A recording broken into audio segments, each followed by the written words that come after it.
السلام علیکم خواتین و حضرات. آج بہت دنوں کے بعد ہم یہاں پر ایک ویڈیو اپلوڈ کر رہے ہیں.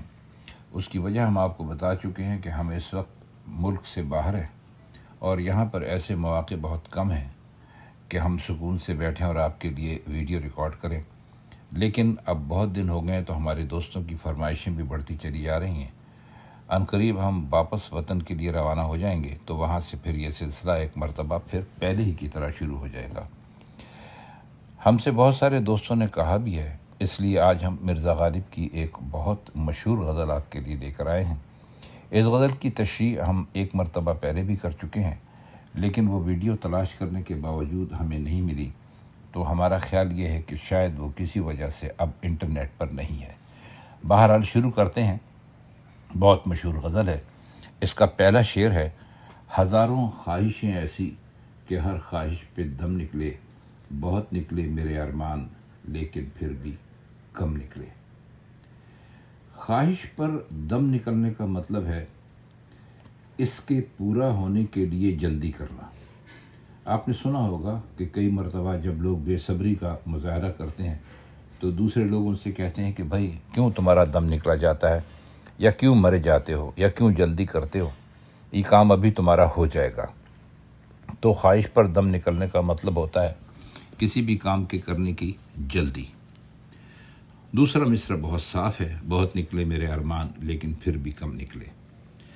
اب یہ مرزا غالب نے غزل عام انسانوں کے لیے کہی ہے. ان کی خواہشات کو سامنے رکھ کر ہماری آپ کی سب کی بے شمار خواہشیں ہوتی ہیں جو پوری نہیں ہو پاتی ہیں. اگر ایک خواہش پوری ہوتی ہے تو اس کی جگہ دوسری خواہش کھڑی ہو جاتی ہے اور دوسری جگہ تیسری، اور اس طرح یہ سلسلہ چلتا رہتا ہے. ارمان اور خواہش آپ ایک ہی لفظ سمجھ لیجئے. یہ ایک عام انسان کی نفسیاتی کیفیت کو مرزا غالب نے اس شعر میں پیش کیا ہے کہ جب اس کی بہت ساری خواہشات جمع ہو جائیں اور ان میں سے بہت ساری پوری بھی ہو جائیں تو ان کی جگہ نئی خواہشات لے لیتی ہیں. تو یہ آپ مرزا غالب کی اپنی زندگی کے بارے میں اس شعر کو نہ سمجھیں. ہم آپ کو پہلے بھی بتا چکے ہیں کہ شعراء دوسروں کی زندگی کے بارے میں اپنے اشعار میں باتیں کرتے ہیں. اس میں اور کوئی مشکل لفظ نہیں ہے، نہ اس کے مزید معنی ہو سکتے ہیں. تو چلیے اب ہم اس کا اگلا شعر دیکھ لیتے ہیں. ڈرے کیوں میرا قاتل، کیا رہے گا اس کی گردن پر، وہ خون جو چشم تر سے عمر بھر یوں دم بدم نکلے. گردن پر رہنے کا مطلب ہوتا ہے الزام ہونا.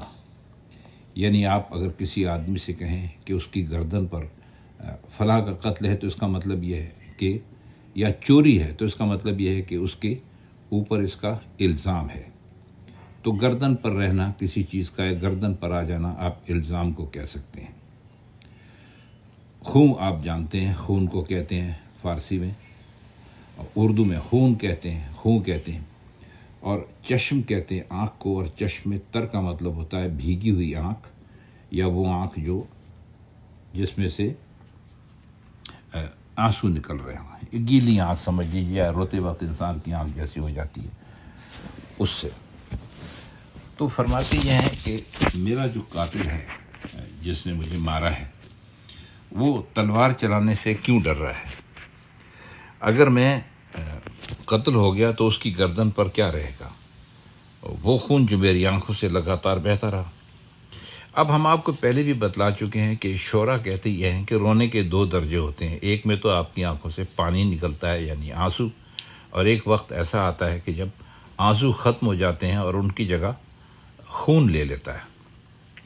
اسی لیے بعض شعراء، غالب بھی کئی مرتبہ کہہ چکے ہیں کہ دل کا کیا رنگ کروں خون جگر ہونے تک. بڑی مشہور غزل ہے، آپ نے بھی سنی ہوگی. تو کہنے کا ان کا مطلب یہ ہے کہ جب میرا قاتل جو ہے وہ مجھے مارنے کے لیے جب تلوار چلانے لگتا ہے تو وہ ڈرتا کیوں ہے. اس پر تو کوئی الزام نہیں آئے گا، اور جو خون ہے وہ تو میری آنکھوں سے پہلے سے ہی لگاتار بہہ رہا ہے. آپ جانتے ہیں کہ مقتول کا خون یقیناً قاتل کی گردن پر رہتا ہے. تو مرزا قتل کے اس پہلو کو بے حقیقت ثابت کرنے کے لیے فرماتے ہیں کہ بھائی اے قاتل، اگر میرا خون تیری گردن پر رہ گیا تو اس کی کیا حقیقت ہے، عمر بھر تو یہ آنکھوں سے بہتا رہا. اب اس کا تیسرا شعر ہے: نکلنا خلد سے آدم کا سنتے آئے ہیں لیکن بہت بے آبرو ہو کر تیرے کوچے سے ہم نکلے. آپ سب جانتے ہیں یہ بہت مشہور شعر ہے اور بیشتر مرتبہ آپ نے اس کو ریڈیو پر بھی سنا ہوگا. جب کبھی بھی غالب کا کلام گایا جاتا ہے, چونکہ یہ طویل غزل ہے تو اس شعر کو ضرور شامل کرتے ہیں. خلد کا مطلب ہوتا ہے جنت. آدم علیہ السلام کے لیے کہا گیا ہے. بے آبرو ہونے کا مطلب ہوتا ہے بے عزت ہونا, اور کوچا کہتے ہیں گلی کو. اب گلی اور کوچے میں تھوڑا سا فرق یہ ہے کہ گلی تو ایسی ہوتی ہے جس میں آر پار راستہ ہوتا ہے, اور کوچا وہ ہوتا ہے جس میں کہ ایک آخری مکان ہوتا ہے اور اس کے بعد وہ بند ہوتی ہے. اب اس میں قصہ سارا بیان کیا گیا ہے. مسلمان تو سب اس قصے سے بخوبی واقف ہیں کہ جب حضرت آدم علیہ السلام کو جنت سے نکالا گیا تھا, انہوں نے کوئی قصور کیا تھا. اب اس واقعے میں ہم نہیں جاتے, وہ بہت لمبی بات ہے. تو فرماتے ہیں کہ وہ جس طرح حضرت آدم علیہ السلام کو وہاں سے نکالا گیا تھا کہ بھئی اب آپ زمین پر چلے جائیے, آپ نے یہ غلطی کی ہے, تو کہتے ہیں کہ اسی طرح جو آپ کا کوچا ہے اپنے محبوب سے کہتے ہیں کہ بھئی وہاں سے بھی ہم بہت ہی زیادہ بے عزت کر کے نکالے گئے ہیں. اب اس میں بے عزتی کا لفظ جو ہے یہ آدم کی نسبت سے بے آبرو, تو اس میں کئی خوبیاں ہیں اس شعر میں. مثلا یہ کہ جو محبوب کا کوچا ہے, گلی ہے, اس کو ایک طرح سے انہوں نے بالواسطہ جنت قرار دے دیا, یعنی محبوب کی گلی جنت کے برابر تھی. اور کہتے ہیں کہ حضرت آدم کا بہشت سے نکالا جانا تو سب کو معلوم ہے, لیکن جو بے عزتی کا یہ پہلو ہے اس شعر سے پہلے کبھی دیکھنے کو نہیں ملتا. اب شعر کے الفاظ سے ظاہر ہے کہ حضرت آدم کا بہشت سے نکلنا بھی ایک طرح سے بے عزتی کا باعث تو ضرور تھا, مگر وہ ایسی بے عزتی نہیں تھی جیسی ہمیں پیش آئی, یعنی غالب کو پیش آئی محبوب کی گلی سے نکلتے وقت. کیونکہ صاف معلوم ہوتا ہے کہ مرزا کو نکلنے یا نکالے جانے میں جو حالت پیش آئی اس کے سامنے حضرت آدم کی جو بے عزتی یا بے آبروئی تھی وہ بہت ہی معمولی چیز تھی. خواتین حضرات, یہ غزل کافی طویل ہے اور اگر ہم اس پہ بناتے گئے, اشعار کہتے گئے تو اس میں بہت وقت لگے گا. اس کے 9 اشعار ہیں کل, تو آج ہم آپ کی خدمت میں اس کے صرف 3 اشعار لے کر آئے ہیں. اگلی محفل میں انشاءاللہ اس کے باقی اشعار کی مشکل الفاظ کے معنی اور شرح ہم آپ کی خدمت میں پیش کریں گے. تو آج کے لیے بس اتنا ہی. اب ہم چاہتے ہیں آپ سے اجازت. خدا حافظ.